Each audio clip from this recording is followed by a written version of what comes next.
Okay, the next thing that I want to do is talk about how to put a folder onto your desktop.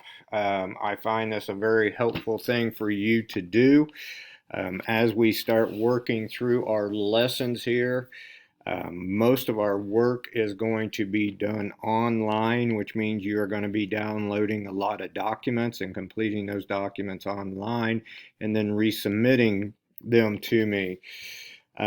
So to kind of cover you, what I'm going to have you do is create a folder, place it onto your desktop, and then what you will be doing is when you download any documents that you will be turning in later, you will need to save them to this folder.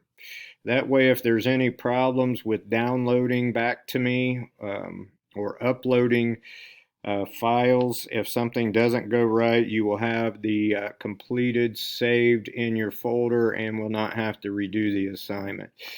Okay, so this is a very simple process. All you need to do is go up to the top of your thing, and at the very top, you're going to find um, you need to click so that it shows the Finder, and you're just simply going to go to File. You'll simply click on New Folder, and you'll see right here that you have what is called an untitled folder. Okay, so we're simply going to type in the name biology, and you have now created yourself a biology folder.